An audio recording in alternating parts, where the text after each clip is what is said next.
District Administration Thobal Nisinduna Thobal District Labor Relief Camp Sing the Lady by Inmates Sing the Saba Potlam Sing Yuan Bagi Thauram Sales Event Mangasi DC Thobal Complex the Labor Counting Hall the Pangthokre Thauram Maduda Manipur Lenga Ki Trade Commerce and Industries Ki Director Robita Yumnam IAS Amadi Deputy Commissioner Thobal Ahanthem Subhas IAS na Athoy Bamitung Sing Oiki Stall Kunlom na Sarugyaki-ba ngasigi sales event aduda Manipur Lenga ki tongan ba department ki miyoi sing amadi miyam na laktuna inmates sing na puthokliba potlam sing lainakibaga loinana event aduda punna lupa lak amaga lising kuntrama panlomgi pot sing yuanba ngamki hairi Sales event aduga mari leinana DC Thobal Ahanthem Subhas na haikibada hauze Thobal District Relief Camp ahum asida punna inmate lising amachani humbudra rom lairi Makoi bu kadaida kari soikigadagi haiduna ngasi fauba District Administration na yengsinduna lakpani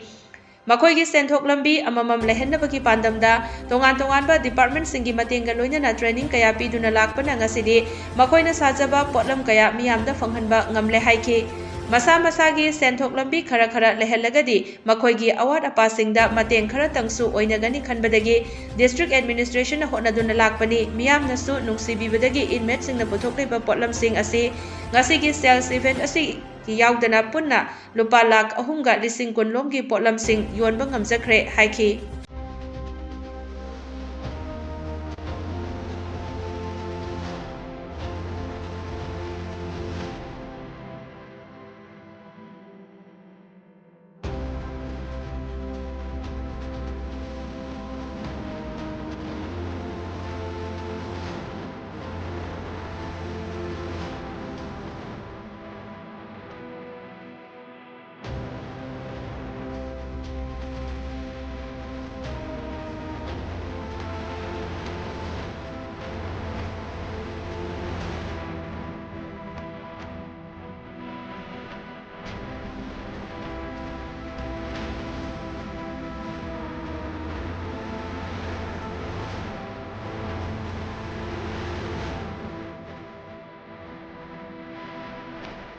Uzi Pawai Pui Thobal District Ek Kubur Kodai Pui Kiam Tra Mangam Lermi Itu Kadasum Yum Hanagiba Dagi Sapuk Kasin Adagi Pui Na Kiam Dasum Kunsela Kodagi Huziti Pui Kiam Mahum Kakanari Huzit Charanga Innet Lising Amag Achani Ya Undramo Nashishu Lei Maru Oina Koina Lei Basi Pui Kenopal Ki More Dagi Rapa Churachampu Sero Sugnudagi Equity Yung Kai Sakibudagi Nasi Hayem Honey Kunduna Leva Inmate Sing Si Government site District Administration site Mapuri Kali Sui Kigadagi Kali Wako Kigadagi Hydra Nasi Hoka Yengra Lapuni Adu Kundadi Yadabina Mapuri financially Kitan independent way na magidamaka skill development program mo ay pinasin na bayadi makoy skill hana yaga rasu ano ko skill niya mo tambiyaga ay to da bayadi ay bagi wakalo dagi district administration Thobal na ay कृषि विज्ञान केंद्र आन बगा कृषि विज्ञान केंद्र Thobal na loina na ay kudum upidal labor relief camp sida ay na borapasi candle saba adugi mataka धूप सावा अदगी डिटर्जेंट पाउडर सावा में आमा मारी पे ना ट्रेनिंग करी अदगी हमो अतोप केम मरुएना वांबल खानोबोक्ता लेवा राइस रिसर्च स्टेशन आमे खानोबो हायर सेकेंडरी स्कूल दा लेवा सिदामु ओजेस को वाइट पे एनजीओ ना तोरागा एकोई की केनोसिंग से कोंगा सावा कोपगी ट्रेनिंग से हमो ऑब्जर्वरी कोंगा सावा की ट्रेनिंग से तो मतुम गया कोंगा साना लेगे सिदामु Manipur State Rural Livelihood Mission की मकाबला इतनी कौना किस्ता value added addition कमाई का भी गदा के दौर का इतनी उबीरी वा embroidered option ना पसंद ना तो वैसे ना मकोई नामु Manipur State Rural Livelihood Mission की तरफ तक ट्रेनिंग का मुक्ति वा मधु की दमकता कोई Manipur District Administration Thobal site की याना नुंगाई पुंडोक से तो याना नुंगाई बंदा नसीसी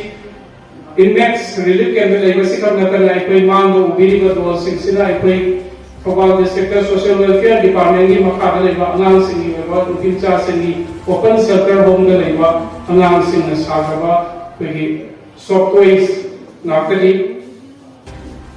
district administration thobalna aikoina mamangda khanjagibasi masa masagi senthok lambi khara lehalagadi aikoigi hojik सरकार ना पन्याम पीरगसु मागी पर्सनल अवातो न्याम खरदसु मेखत्पो नमगद्रा हाइना को नजरकोनी ngasi phawbada praja mayamna nungsibibadagi akhoi ki product sing se ngasi boki akhoi ki report ka lupa la ahunga lising kun muki akhoi mamang dasu yonba nojare hai ba sing se akhoi ki index singing akani ko akhoi na masida profit no go laite district administration ke di akhoi da training pipi raga ahan bogi raw material provide to biba adudagi akhoi na dum self sustain to jara khoda rapani aduna ngasisu aina mayamna thamjani mase